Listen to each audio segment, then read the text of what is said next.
Hello there and welcome back to another Patreon exclusive pattern drafting and sewing video. And it's this year's bonus December video. I do try and put up a bonus project video for everyone here on Patreon each December. I can link the other December projects from the past couple of years below if you'd like to see those as well. And I originally did have plans to make something more formal and using one of the brocades in my stash for this, but I ended up making a brocade dress for the channel this month, and then also I just needed to get more of my cyberpunk sewing done, so that's what we're going to be doing in this video today. I'm going to be making the navy and aqua cyberpunk trench coat of my dreams. Of course, you don't have to make it futuristic like I'm about to, and really the details that make it push it into the more futuristic is really the accessorizing and the makeup and hair and setting and stuff like that. So I think I could wear this out and about and no one would think that I was trying to wear a cyberpunk coat. So I will show you the pattern drafting and sewing for this project. Let's go ahead and jump on over to the blue patterning table of doom and get started.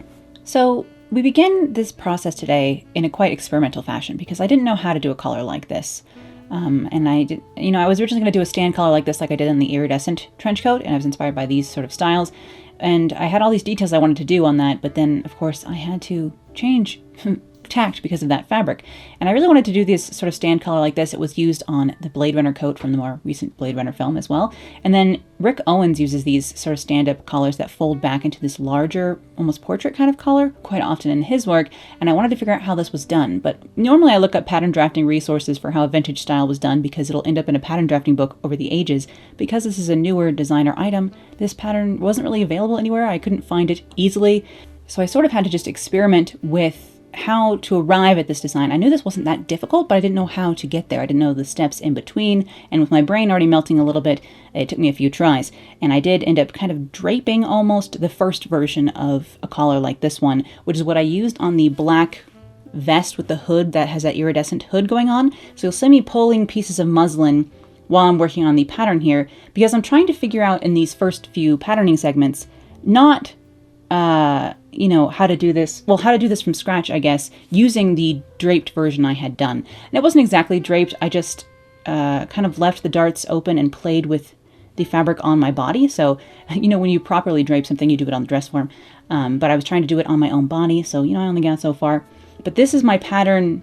Like, this paper pattern you're seeing here is a tracing of the muslin that I made for that black vest. The first piece I did with a stand-ish collar like this, trying to figure out exactly where things need to go, analyzing the seam lines on those Rick Owens jackets, trying to find pictures from different retailers showing the collar folded up, folded down in different ways so I could see where the seam lines were on theirs and try and figure out and kind of reverse engineer everything after having done like doing it one way by myself on my own and trying to reverse back into the Rick Owens-ish way. But the first thing I'm doing here on this particular mock-up is I'm moving my dart over so that I can have a princess seam line that goes straight down from the shoulder to the waist where I want it. So that's the first thing I'm doing here, is moving that dart over 5/8 of an inch, basically. That's all I'm going to do with this. I was trying to figure out how to do this without having a separate back collar piece at first, but in the end you will see that I do add a separate back collar piece. On this side, I have a full tracing here because this will be an asymmetric, a wrap front in some ways. So on this side, I'm just going to straighten this off, and that will be where this piece ends. And so on this side, it'll be a princess seam. On the other side, it will just be the front piece. You'll see what I mean eventually. But add seam allowance onto this since this side will be finished this way. And I'm ignoring the neckline and just kind of raising the whole thing into a rectangle. But this is me, again, figuring out how to demonstrate this. I do want to do a collar like this on the channel too. You're just getting my first cracks at it. You're getting the behind the scenes of me figuring out this design, basically. I was trying to figure out how to reverse engineer this, so I'm getting close to this front piece being similar to my last version. And now I have to figure out how to make the side and the collar flat pattern drafting as opposed to draping. Anything that can be done on the form technically can be done. Nearly everything. 90% of what can be done on the dress form or on a person can be done flat pattern drafting. It's just figuring out what geometry is happening. So that's kind of what I'm trying to do here. And I'm not really a math-brained person, so it's trying to figure out how to do sculpture backwards in a way. But I figured I can move the side dart up here into the shoulder. That's definitely what's happening. It's being controlled in this front princess seam. So this dart is moving up here into the shoulder. It's just how much of this dart I'm leaving in and where that will control the shaping of this collar and garment in the end. Let me extend my shoulder seam out here, figure out what the hecky ding dong is happening. It's a good question. Well, let me separate this princess seam.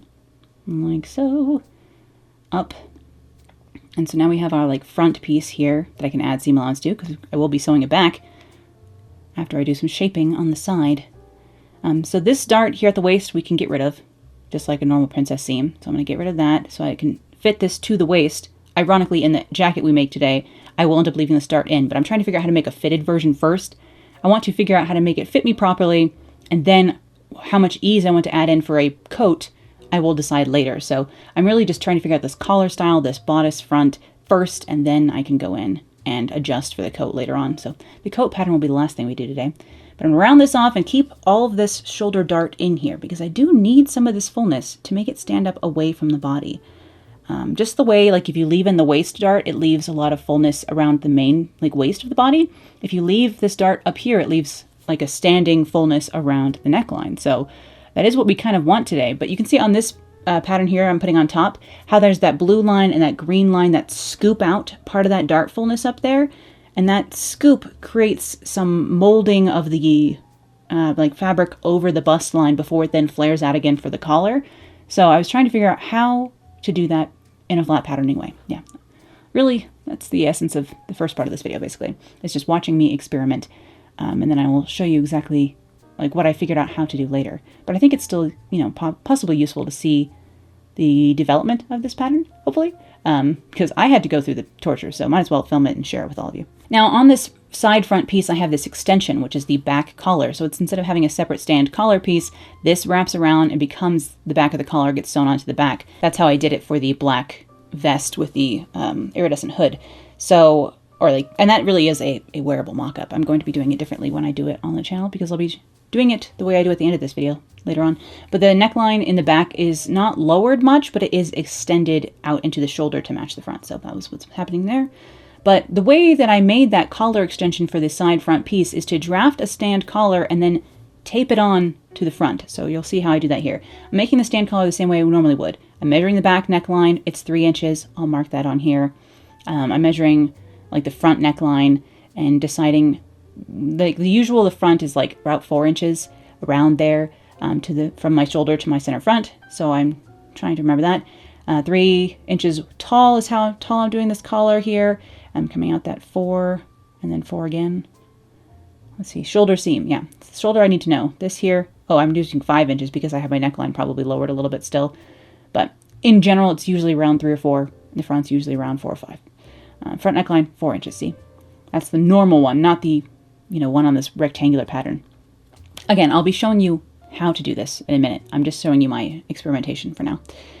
Here in the front, I'm going to tip this collar up like I normally would, 1/2 inch using my French curve. Same for the top of the collar here. Straighten this off, add seam allowance. This collar needs to extend out a little bit further than it normally would, I think. But in general, here's like a regular, like tall stand collar, but I need to incorporate it into all-in-one, or at least I was trying at this point in this process to eliminate a seam that I had seen eliminated on some versions of this, but actually not on the Rick Owens ones. The Rick Owens ones do have a seam between the back collar piece and the rest, and I will eventually add it because it just makes sewing it easier. It's possible to eliminate this seam. It's just where I have my fingers right now, it's an annoying spot to like clip and sew. You're going to have an area of fragility there, and if you sew the collar on separately, you don't have to. So you can have this piece be all in one like I'm about to do for this next muslin, but it's just more annoying to sew. And if there's any time where I can add a small seam and have it be easier to sew, I'm going to do it, because I would rather have less frustration in the sewing room. I'm all about having epic, cool fashion and clothes, but not at the like sacrifice of my sanity. I just can't do it, especially when I'm making, you know, a billion projects and a set and trying to live all at the same time as well. So I, you know, obviously overpack my schedule, as we know. But this is my new pattern, is looking quite close to my other pattern. The other one has this like, the neckline is lowered further, I think, which is why that collar in the back is longer, is because the back neckline is lowered further.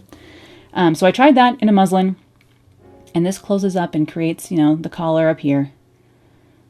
And it's supposed to be like kind of a straight line up here. So it looks like this jacket when it's held out. So really what was helping me figure out the geometry of this is seeing someone hold it up like this, showing what the back of it looks like. That was really helping me understand. But here, I need to eliminate some of this fullness because I don't want puckering or like fullness above the bust. I just want the collar to stand up. So deciding where along the chest to kind of create a zigzag line for this princess seam, which feels very odd. But it's because we're keeping some of this dark fullness up in the shoulder. And you can see here this blue line, that's kind of what's happening. So on my one that I mocked up in muslin, like kind of draped, I pinched out along this blue line, which scoops into this dart, leaves most of the dart fullness up at the collar, but takes most of it out above the bust. So here's my muslin. You can just see it there, sitting there. I need to carve out some of this dart fullness in a like dedicated way. So here's my muslin, again, that I was like playing with on my body. I'm going to lay this onto the pattern, and you can see where I want to change from dart to collar. Ugh. Hopefully this is making any sense. This is a little bit more advanced. I'm sorry. Again, I'll show you how to do this in it, like in the end, like how to get to the process. But in order to understand how to demonstrate, I have to understand what's happening, basically. So this is my process for that. So I need to come in here and get rid of most of this dart fullness to shape this to the body, but I keep just a bit at the top here to be able to create the standing collar. Ugh. So I'm going to draw this line in here up to where that collar needs to end, and then I'll add seam allowance, hopefully, at some point. Kid, will you add seam allowance? We'll find out. Again, we're still in the mocking up stages. I'm not planning on doing anything in real fabric yet. Like so. Just cut that off so I can understand what's happening. Like so. So this will get sewn along here. Walk this seam all the way up here, and then zigzags back out. And ooh, my front piece is not as tall as my collar piece anymore. I'm like, did I lose some room here somewhere? What happened here? And I fold the seam allowance back so I can really walk this seam right along the bust, and I even do some notches because, wow, what an idea, like you're supposed to do with my Sharpie here. So I can make sure that the bust is lining up properly. And if we go all the way along this seam, where, like what height does this need to be? I just smoothed off the bust a tiny bit too. So this is going to get sewn right here. Then this little area gets sewn right here. And yeah, we are about 1.5 inches short on the front piece. So, you know, just make it longer. Either that or make the collar in the back shorter. These are your two options. So that's what I need to do. All right, so yes, I'm just gonna add some paper onto this and make this about 1.25 inches taller to match up better with this side piece because I want to have my collar quite tall.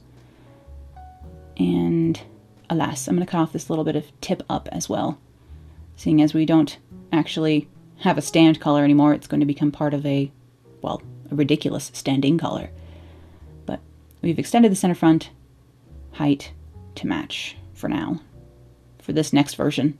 That I wish I had footage of all these muslins, but honestly they got taken apart and cut up and like mangled so much that they all just became like random unlabeled pieces of muslin here in the studio. So when I cleaned the studio, I was like, I don't know which version is which, and it all got messed up. So apologies for that. I need to do better at cataloging my muslins if I'm going to do a bigger process like this.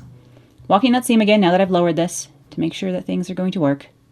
Again, sew to that point, sew to this point, pivot again, and now my collar will match up a lot better. So obviously matching exactly is ideal. Anyway, Rick Owens test number 404. No, it's 404, like an error code. That's just what I put on there because it was like muslin 4 or something. I don't remember. Doing lots of versions of this, trying to figure it out. And this back, again, see the neckline is only lowered about 1/2 inch, but it is extended to at the shoulder to match the front shoulder. So working on the muslin for that. This is the princess seam that goes, you know, over the bust and then out again. That's what's happening here. This sort of weird zigzagged princess seam. So we can create the cone of the bust and then have the extension for the top. Now I'll go ahead and make this buddy up so I can see what the heck is going on. And I think I do finally have footage of this last muslin, although I changed something on it. So again, they were all getting quite mangled down here. Just going over that bust and down to the waist here. And bringing this over to the ironing board, I can go ahead and clip over my curves, clip my corners, because there are a couple of pivot points going on here. And of course I need to clip the extra away from the bust so that it will lay smoothly. Try and press that as best I can on my tailor's ham. Again, this is just a muslin. I'm just seeing if things are working, so I'm not being extra careful with everything. Because it is a mock-up, a loose mock-up here. So you can see what this looks like. I want to fold this down a 1/2 inch just so I can see how tall my collar will be when it's finished. Same with this front edge. I'm just going to fold that in a 1/2 inch. Obviously, I'm not going to completely line my muslin, but I just want to get an idea of how things are going to look once I have this sewn together. And I have cut out and done the back as well to be able to put that on here. And so we can figure out what's going on. And the order of operations on this changes depending on whether or not you have the collar separate. So as of right now, the back collar is still on. The back collar is still part of the side front pattern piece. So the order of operations will change once that is separate. That's what I'm trying to say. But it's almost lunchtime and I might need to go have some refueling and then come back. So here I'm going to sew the center back of the collar pieces that are the side fronts. Wow. And then I will go ahead and press that center back open like so. Again, just press this top edge in. So I have my fronts all together and, laying flat, it should look kind of like this jacket does. So you can see here, this is where the back gets kind of set in here, like so. So I can pin the center backs together and sew it along the shoulder seam / collar seam first. But this little corner right here is the problem child. Like you have to clip it and then you have to sew this like kind of flawlessly somehow. And I have a little bit of extra width in my collar back here, so that's definitely not happening on this version. But this little corner here, I mean, you could figure out how to sew that nicely, or you could just do a separate collar piece. And that's what I'm going to end up doing for sure. Taking out the extra collar width I have here in the center back as best I can. But doing this wonky shoulder seam is what I decided too irritating about this particular version of this design. So I came back over here and I said, how do I separate this off? Basically, how do I make this like have a seam right here? That way this piece is in, or like the whole front is in 3 instead of in 2 like this. So this needs to be cut along here, and then I need to add seam allowance. And that is the moral of that story. This already kind of has seam allowance. So it needs to be cut away, honestly. So I need to add this 1/2 inch in onto the other pattern piece. So let's just cut this away so that this matches up with the back, like so. But then I need to add this back onto here and then add seam allowance. That's what needs to happen. So tape, where did it go? Tape this back onto here, because if I cut it off the other piece, I still need it somewhere. We'll lose a tiny triangle there. And then I actually still need to add seam allowance along this bottom edge too, right there. So let me grab some spare paper somewhere. Like so. A little bit more. Wasn't enough, but here, right here, needs seam allowance so this can get sewn in. Just smooth that off a little bit at the neckline. But this is how I developed the idea of having this third pattern piece up here. All right, like so. So now it'll be 3, and the back will go together at the shoulder first, then this collar will get sewn on, and then the last seam that gets sewn is the front princess seam. So the order of operations just changed because of separating that collar piece, but now I don't have to wrangle this corner. It'll be much easier to sew the shoulder seam now. So over here, back on my muslin, you can see I've started tearing it apart. I have a separate collar piece now. So let me try my new collar in here. Everything's not going to be perfect, but I'm going to fudge it for the mock-up. I'm just thinking, what order do I need to do this in? That's right, you need to do your shoulders first, kid. So shoulder seams, and then collar piece on, and then sew the rest of that front princess seam. It's kind of like half open right now because I ripped this buddy open. Oops, sorry. We all know how much I hate seam ripping, so honestly it hurts me more than it hurts the muslin. So I'll sew those shoulder seams, press those open, so that I have a nice area to attach my collar on. Let's try it. Again, staring down at this flat, I can put my collar on, matching up the center back with the center back, and this dips down around the front to add that triangle we need to make the collar stand. And for some reason this collar is still wider than the neckline is. Stitch that on there. And this triangle that kind of like is getting removed, we can see where this gets shifted to fit the neckline. That little triangle is technically dartfulness in some ways. It's just instead of making it fit against, like using a dart to make something fit pinched out, it's adding that dart in to make it stand out from the body and it's supposed to fit to the body. Darts can do either. Like darts are there to make things fit to the 3-dimensional body underneath because we're using something that is like originally flat, because it's not a knit fabric, is it? It's a woven. So darts are used when working with woven or flat fabric trying to make it fit a 3-dimensional body. But we can have that 3-dimension stay in order to make it dimensionality stand up from the body. Me teaching geometry is a whack idea, pals. So, doing my best. But now I can finish the rest of this princess seam all the way up using that new collar piece. And again, you will see how this looks on the body. And hopefully it will make sense by the time we're done today. Let me sew my side seams. That's technically, I guess, the last bit for this bodice because I'm working on all the collar stuff and shoulder seam stuff first. And this is what the muslin looks like. Again, it looks like those jackets, like a big rectangle, but I just had to figure out how to get to this rectangle. Slip that buddy on, arrange things. So you can see this princess seam goes up into the shoulder and also extends kind of into the collar. Same on either side. This closes up like this. And then we have this big collar. We can fold it down. We can fold it crinkled up. And it still fits like above the bust against the chest up into like we get closer to the neckline. And then you can fold it all the way up like so. So that's how I developed this collar pattern. Yikes. Yeah. So now I have my Rick Owens test last pattern you just saw me make. And I just traced a copy of it. So I traced a copy of this collar and I'm going to lower it a 1/2 inch. And I needed to take off a little bit from the back. So that was my changes for that from that muslin. Then again, I have the Rick Owens test garment front. Like so, the only thing I'm going to do here is I'm actually going to do the front, like lower the front at a bit of an angle. So you can see here, I'm taking off 1 inch from the open side and narrowing that down to a 1/2 inch to match the collar on the other. Then I have this buddy. I have a tracing exactly of the side front. I just added a 1/4 inch along the side seam for a little bit of ease since this is going to be a coat. Again, I traced the Rick Owens test muslin buddy back and I added a 1/2 inch at the back so I can have a back seam along this back. And then again, that same 1/4 inch at the side to add in a little bit of ease. And then I'm going to add a yoke here along the back. So I'm just doing that and adding some seam allowance to that yoke.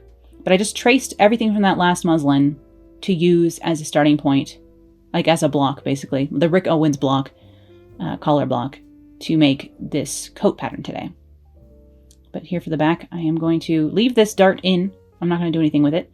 It's just going to stay right where it is, and that will provide some ease at the back waist of this jacket, just like you saw me do in the iridescent trench recently, where I just leave the darts in. I also do that when I make shirt patterns. I often just leave especially the back dart in. I don't need to fit it to the waist. It's just going to gather down when I belt it or whatever. So I'm going to leave that dart right there and ignore it. And I just need to extend this down, make sure it's wide enough for my hips. I'm just grabbing my skirt pattern to make sure like I have an idea of where my hips would be if this were a dress. So I can make this wide enough to encompass that hip. I don't want to make it too much wider or like flare it a ton particularly because I want this coat to be a little bit more fitted, even more fitted than the iridescent, because you see I'm not adding in 1 inch at the side like I did on that one. So I'm just going to extend this like so. It'll just skim over the top of my hip at the fullest part of my hip, and I'm just only flaring it as much as is needed to keep this a straight line, basically. So it's not a full A-line even, really, this coat. I'm extending it down to probably 31 inches, usually what I make these things. Like so. Oh, only 30 this time. Well, you can make it a little longer next time. Same here at the side. It's only going to tip up a 1/2 inch because, again, this is not very flared. Like so. And I do actually want to have slits in the side of this. So 12 inches up, I'm just marking for myself because it's going to have 2 side slits, the sides of this coat. Instead of having a center back slit, I don't think I left a slit in the back. I don't remember. But slits up the side for ease of movement when running to catch the tube in my future, hopefully, in London. I probably won't pack this one for London, but I am planning on making a black version. And maybe I'll bring that one because I'm going to try and pack really light when I go to London. So everything needs to be either black, navy, or brown, but not a mix of those because everything needs to match. Because I want to bring just a carry-on. And I did just lower the arm side 5/8 of an inch there. Again, just more room because it's a coat and I need to wear it over sweaters, etc. Or a blazer. So that's the back pattern. Ready to go. Let's grab this buddy. This is from I took a piece of spare paper and I've traced the bottom of my regular bodice block so I know where to line things up. Because this no longer has the dart, but I need to know where this piece would be. So I'm taping it on along the dart that has been cut away, if that makes any sense. So I'm like lining up the apex basically so that I know where this needs to be. Ooh! Yeah. As you can see, I need to figure out a better way to explain this before I can do it on the channel. That's for dang sure. So, it's a bonus, but is it really great? I don't know. This needs to extend down here to have seam allowance. And again, I'm leaving this dart in, or like I'm putting it back in. Obviously this side front had that dart cut away to create the shaping from under the bust to the waist in that mock-up, but I'm going to leave the dart in this time because I'm making a coat, like I said. So again, I need to extend this down. I'm just going to straighten that off for now after I lowered that 5/8 of an inch at the arm side again. And again, I'm going to grab my skirt front pattern to see how wide this needs to be. And I'm lining up in the wrong spot and then noticing, doy. Thank you, kid. You are useless. But yeah, it needs to encompass at least all of this. I did not line that skirt up in the right way. But in the back I did, so whatever. In hindsight, oops-a-daisy. Yeah, let's just make sure that that side seam matches up with the one that we did for the back, like so, and I'll mark where I need to have the slit on this side too, eventually. But this is going to be my line that I've chosen. I always put like hatch marks on the line that I choose because when you're pattern drafting in a creative way like this, you end up with a lot of extra lines. So I just put little marks on the line that is my final line. That's how I know which one to cut out. But now my side front looks very different because, of course, it is extended. And it just has that shaping up at the top. Honestly, the rest of this is quite rectangular, you know? It's slightly flared at the sides, only a tiny bit. It's mostly a straight cut coat. I didn't want this to be gigantic.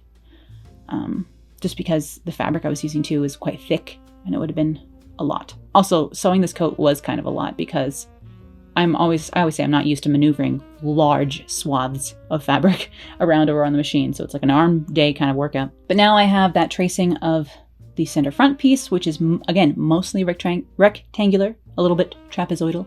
But I'm going to draw a line to be my center front line so I can see what's happening. Oop, the heater has popped on. Luckily, because again, it's only 31 outside. And I'm just going to extend this front piece all the way down for the full length of the coat and keep it rectangular. I'm not going to narrow it any further than it already has been down here at the waist. So I'm just taking the measurements at the waist and extending those down. And then this side already has seam allowance, so I shouldn't have to add it. As usual, I only know what past me is up to half the time. But essentially just extending this piece to match the length of the coat. And you can see I do have my notches for my princess seam drawn in here because I do need to line up this top one for sure. So trying to keep that in mind. Mark the length using the side front piece. Straighten this off completely. Cut everything out. Again, hatch marking the lines I wish to keep. Now I'll cut this piece out. Tape down my floops before things get any more frustrating. Like so. This is going to be the grain line on this, and that's still the center front of the garment, even if we're going to be ignoring that for the most part when it comes to sewing today. So, you know, everything in the end is quite geometric and like not hard to understand. And yet to get here was a process. So I'm just going to straighten off a line on some spare paper I've taped together in order to trace my sleeve block.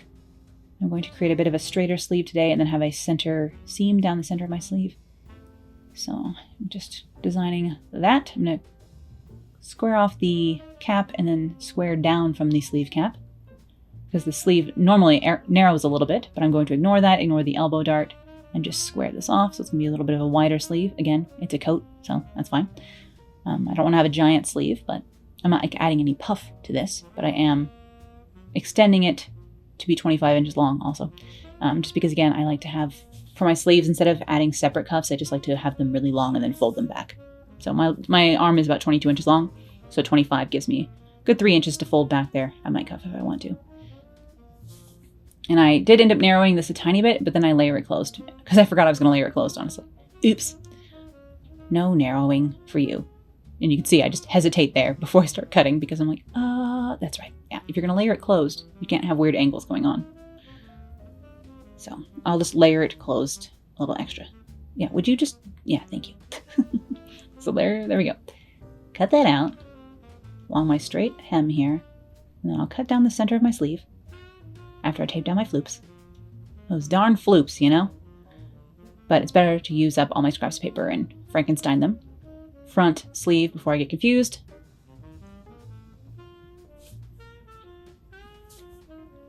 Alright, cut up the center of my sleeve.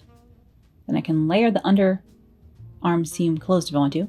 I just want to see where my seam allowance is in order to do that. So drawing that on here in green because this is already inherent in this pattern, basically. And then I can layer that shut.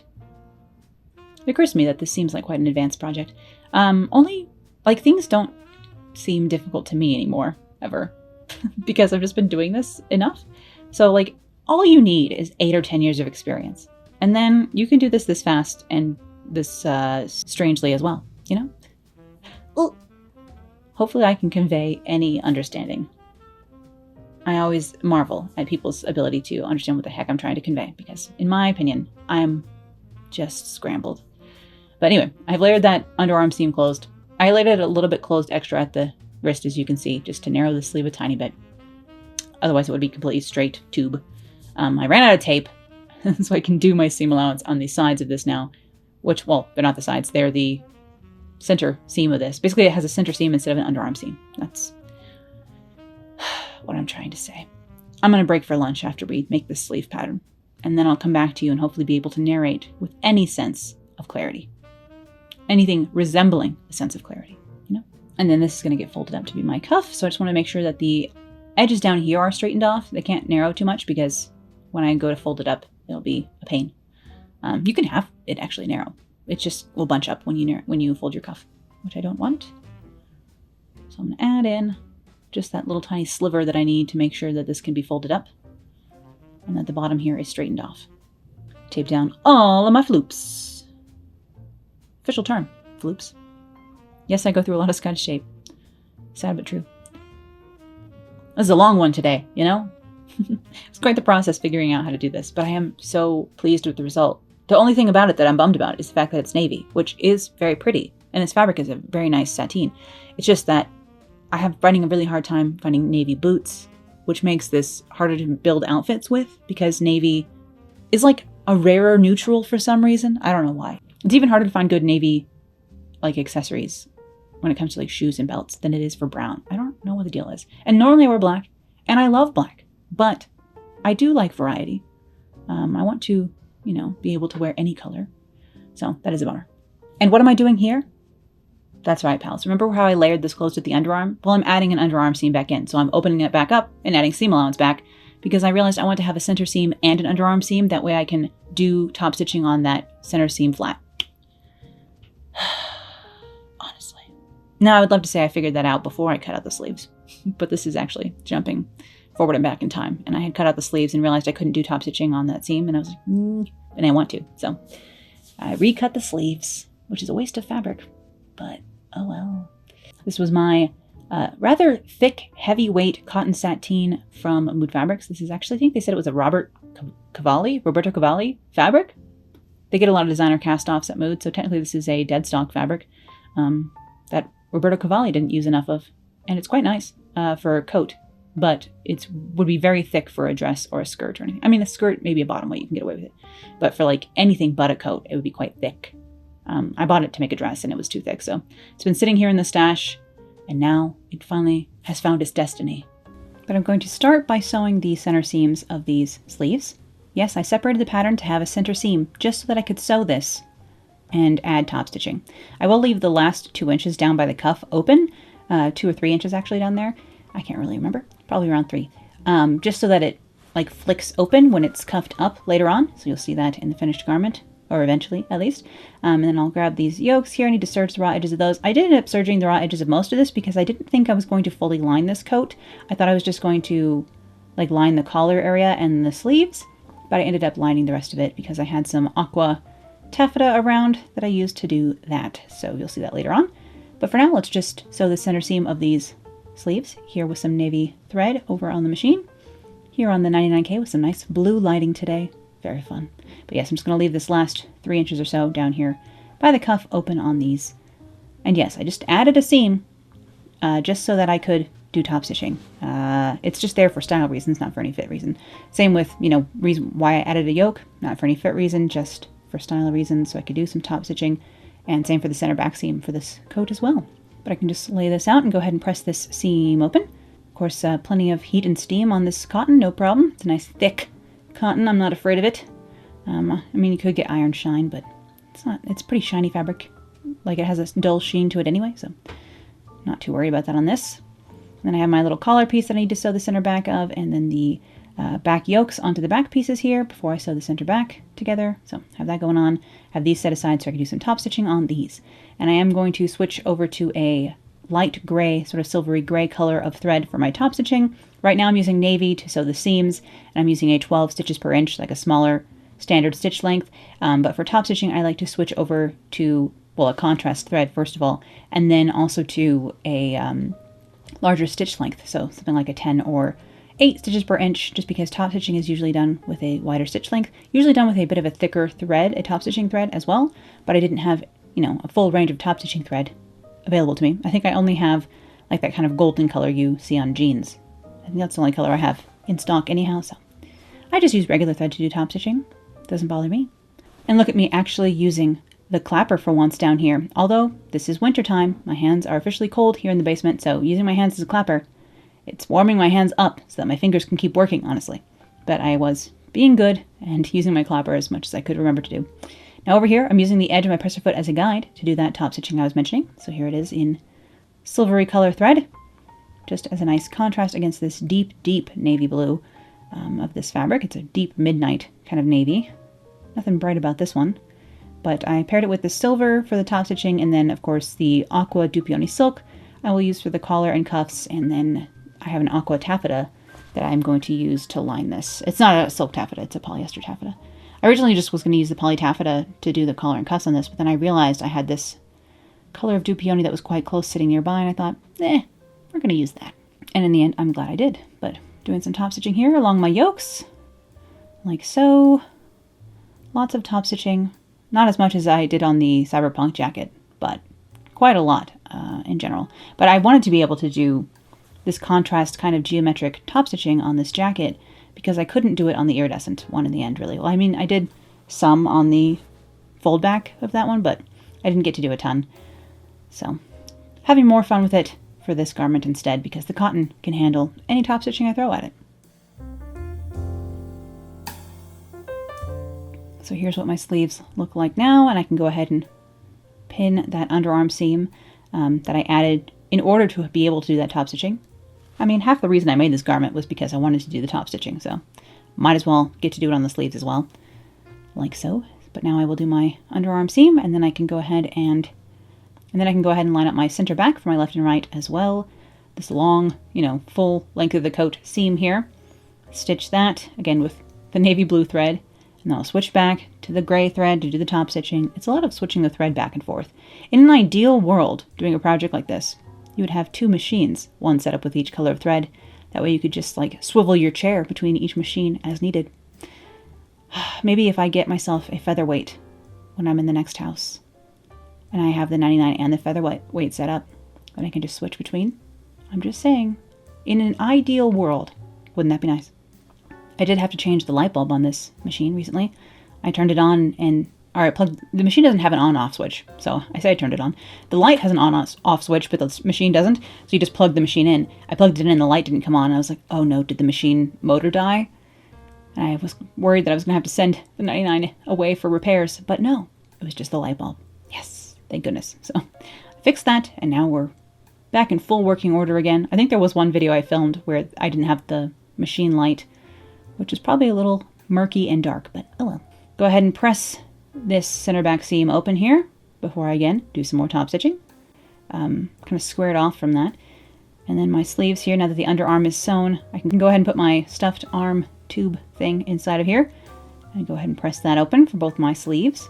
You can see these are serged.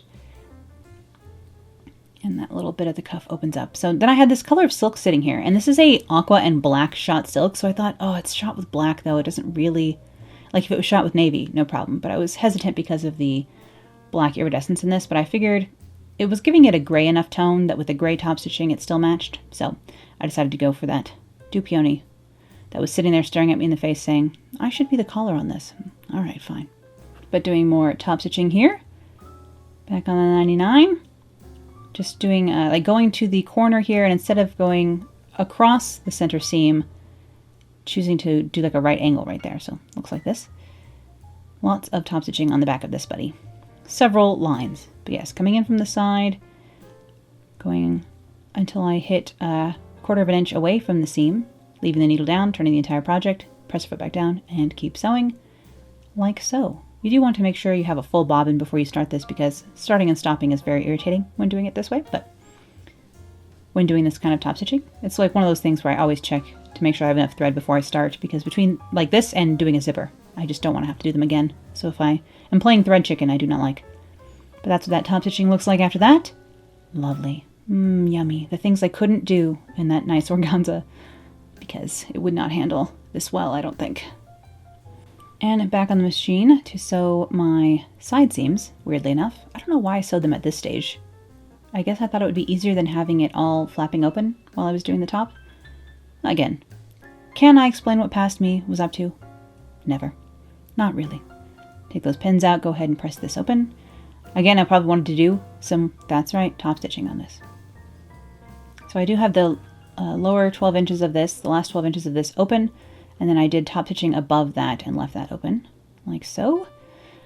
But with my side seams sewn, I could do my shoulder seams next. Again, I still haven't attached the center fronts to the side fronts yet. I'm going to do that last after I have the back collar on. So do the shoulder seams next, then I'll put the collar on, and then we will sew the front princess seam. So had to sew these little shoulder seams first, and now I will put the back collar on here. Grab that, buddy. I did the top stitching on that as well, so I'm trying to line that up as best I can here so that my lines make sense. We have this lovely shot of my shoulder of my t-shirt. Great. Great. Excellent cinematography as usual. Just pin this collar on. Comes around to the front to create that standing forward collar thing. Sort of a funnel neck thing. I kept trying to look up funnel neck patterns, but it's always like a subtle 60s funnel neck. I'm like, no, I need like the full shebang. But I didn't have time to research this thoroughly, so I was like, I'm just gonna have to make it up. Honestly, making it up is gonna be faster. So playing around worked out in the end. Stitch this buddy on here, 1/2 inch seam allowance as always. Back to our navy blue thread, like so. Go ahead and clip the curves on this, of course. Had to get the real fabric shears for that. Those embroidery scissors I keep over here weren't gonna work in this thick sateen. Although when you can see the sheen of the sateen, it is quite nice. Got to love a cotton. It's not waterproof or anything, this trench, but oh well. It's a nice lightweight jacket for fall, let's say. Give that all a press so that things are at least slightly smooth in here. Because I'm going to be lining both the collar and the jacket, I can press this fully open as opposed to pressing it up into the collar itself. And now I have this long princess seam. So I did have my notches for the top notch, so I'm matching that up. But over the bust, it only fits at the top, and then underneath the bust, it's just squared off, because again, we ignored that dart there. So it's a straight line below the bust. And really the only like zigzag of this line is up here for the collar. So pinning that together, like so. I was worried about where this interacts with the collar piece, but it all worked out just fine. I was thinking, is this going to work? Yes, just do it. You'll see. Magic happens, you know? Yeah, seems to be working. All right, keep going, kid. But the rest of this, from the bust down, is a straight line, so no problem there. It's actually quite an easy princess seam to sew, because you're not contouring to the bust closely when that waist dart is being left in, so no problem here. And I have earmarked a nice sort of shiny black ribbed bangoline fabric. If you've ever seen a moire, it's like a thickly ribbed taffeta or like a non-patterned moire fabric. We'll see this coat eventually, but I have a black bangoline and then a sort of iridescent quilted metallic oil slick sort of fabric for the cuffs and the collar. And the bangoline will be outside, and then I have some gray lining for the inside. Fabrics that I have ordered with my last of the year's mood rewards points that I hadn't used yet. They don't expire, but yeah, you know, whenever I have Christmas money, it burns a hole in my pocket. So I decided that I loved this coat so much that I would make one in black so that I could wear this style more often, just because I don't get to wear navy all the time, like I said. But I already had this fabric in my stash. Might as well put it to good use. I'm very happy with this coat. If I ever find nice leather navy boots, I'll be able to wear it more often. I can't wear black boots with a navy coat. I just can't do it. Clearly, because I keep talking about it. But I clipped the princess seam. I pressed that seam open. It's chillin'. Now I have to start figuring out my lining. And before I could do the lining, I have my pocket pattern that I made for that iridescent trench coat. I used that same pocket pattern and cut that out of both this Aqua Dupioni and the Sateen so that I could do silk lined pockets here because that's luxury, right? This is the silk name of this silk from Silk Baron is called Morpho, like the Morpho butterfly. Although Morpho butterflies do tend to be a lot brighter turquoise than this silk was, but that's right. And then this is the polyester taffeta that I'll be lining the rest of this in. So I cut all of the stuff out of that, and I'm sewing together my pockets, just going around the corners. And I'll just leave a little bit open so I can turn these right side out. They're just going to be patch pockets, so you just kind of pin them where you want them and stitch them on from the outside. Of course, I'll be using contrast thread to do that, so it looks like top stitching. Well, it is top stitching. But patch pockets, very easy. Inset pockets are slightly more involved, but patch pockets are about as easy as it gets. It's just applique that you can put your hand in, you know?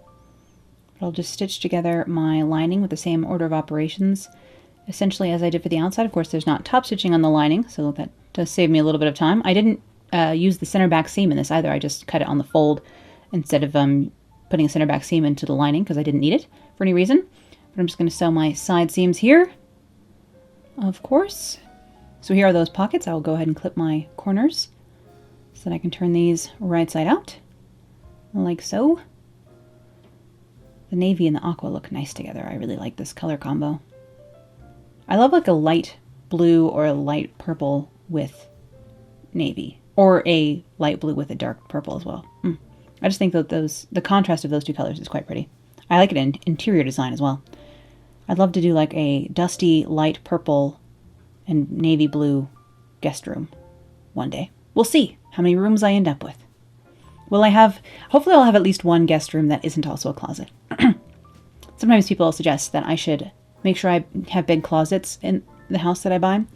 But the idea is to buy an old, rambling, vaguely crumbling, but not really, stable enough, good bones, Victorian house that has enough useless old bedrooms that I'll just use the bedrooms as closets. They didn't have closets in the Victorian era much.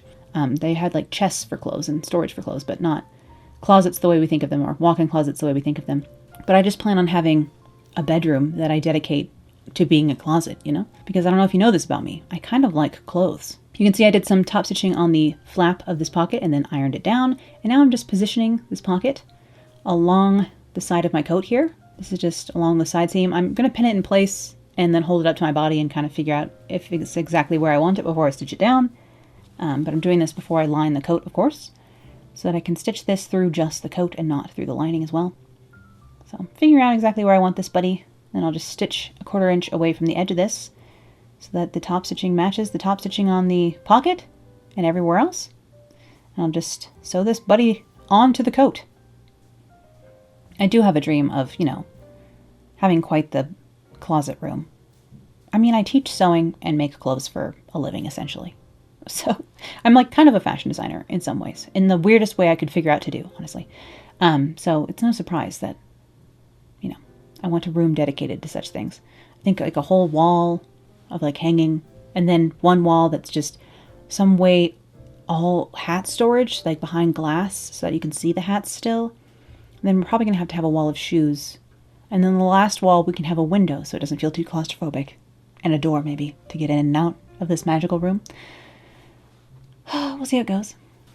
But after I have my pocket sewn on, I can go ahead and throw the lining into this coat. I did the same order of operations on the lining. The only difference is that the collar pieces, like the front two pieces down the center front of the coat and the back collar, are done in the Dupioni. You can see I did interface the back collar for this, just to give it a bit more stability back there, just with some fusible interfacing that I had lying around. Nothing special or fancy.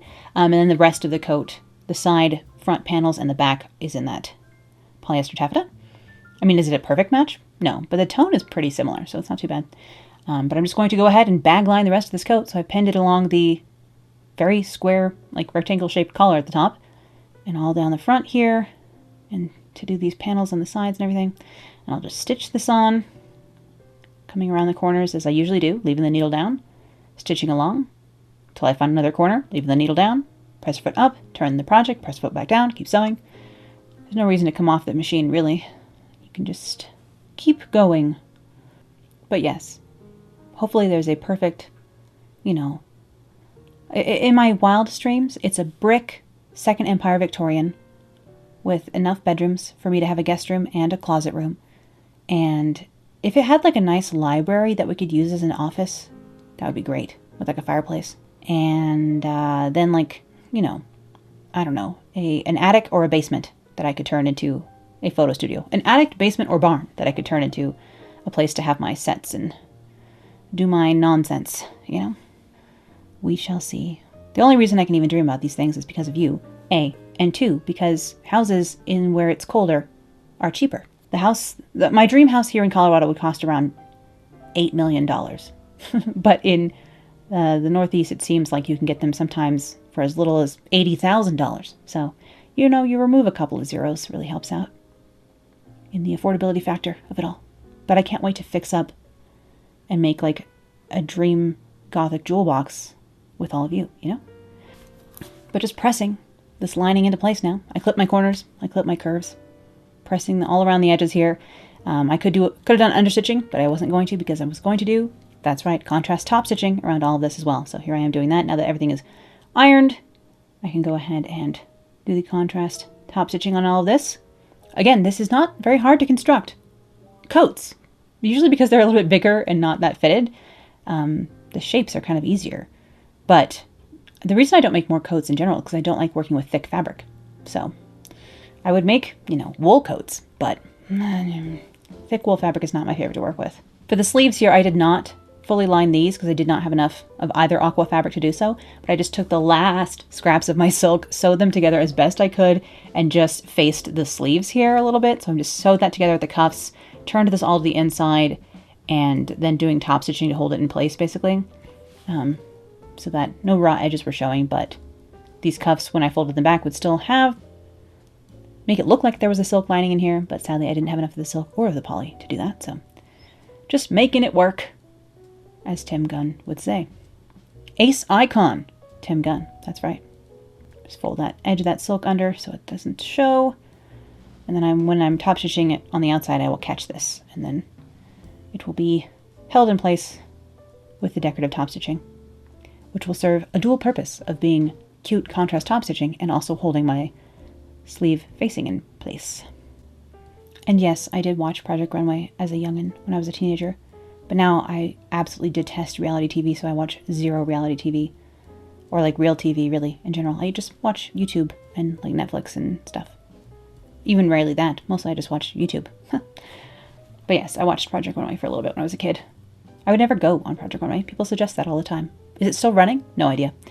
But I hate reality TV and I certainly wouldn't want to be a part of it. You can see the top stitching I did on the other sleeve here. So I just did a couple of boxes of top stitching as opposed to just, you know, simple line. I was getting geometric with this. You can do whatever design you want, you know. And then it was time to set my sleeves into the rest of the coat. So I basted the lining and the coat together around the arm side by serging them together because it was going to be raw inside my coat because I didn't have a sleeve lining. So I went ahead and basted that, and then now I'm setting my sleeves in, which is very fun because this is a big heavy cotton coat at this point to maneuver around the machine. So why did I set my sleeves in last? Another of those questions for the ether, my friends. All right, go ahead and time to do the other side. Looks like this. Just set my sleeve in like I normally would. Luckily it fits. Love that for me. And then I stuck my tailor's ham inside the sleeve to give it a nice good press, pressing the seam allowance into the sleeve so that it's like almost a tiny bit like of a sleeve cap puff in there, or filling. I didn't put shoulder pads in this. I should have. I should put shoulder pads in everything, honestly, in my opinion. Then I made a matching belt, which is just a long, very long actually, tube of fabric in the taffeta and sateen. All the leftover fabric I had, just cut the longest strips I could, honestly, sew them together. This is about 1.25 inches thick, just because I had a little gunmetal colored buckle that you can see in the very top of the screen behind the iron there to go ahead and use this. Just folded the end of this around that buckle, sewed it shut. And I am of course going to take this belt over here to the machine, and I'm going to top stitch that buckle area shut and all along the sides of this. So I'm just looped that through the buckle on one side. I plan on just tying this in a knot anyway most of the time, but if I wanted to ever use the buckle, it's there. I made this belt extra long, so it's meant to be tied for sure. But top stitching the two edges of this belt, I'm just going to box around the other end and come back up the other side. It's actually the last step for this coat today. So again, not too difficult to construct, just a bit of experimental pattern drafting going on at the start, and I look forward to figuring out how to explain that better for future videos real soon.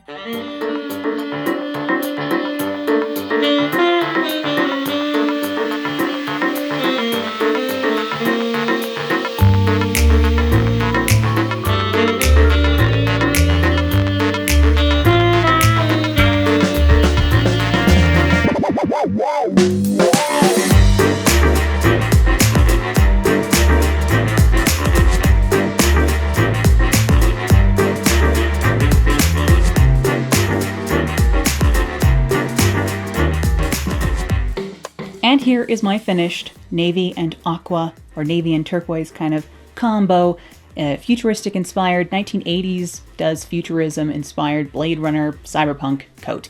I'm very excited about this one. I think it's much more wearable than the iridescent organza version I made over on the channel, just because the organza version, that fabric just is not hardy enough to actually be like a coat that receives any sort of wear and tear. It really is more of a costume piece just because of the fragility of that particular organza. Whereas this has a little bit more utility, and I'll be able to actually get some nice wear out of it, which I think will be fun. I hope you enjoyed seeing this project come together today, and thank you so much for your support here on Patreon. I could not keep doing what I do without you, and you have literally changed my life with your support here on Patreon, made this my career, made this my job, and there is just no way to actually convey how thankful I am for your support. So thanks. I hope you all have a wonderful and warm and safe holiday season and a happy new year. I, of course, will be back here with more sewing and pattern drafting real soon, so I will see you then.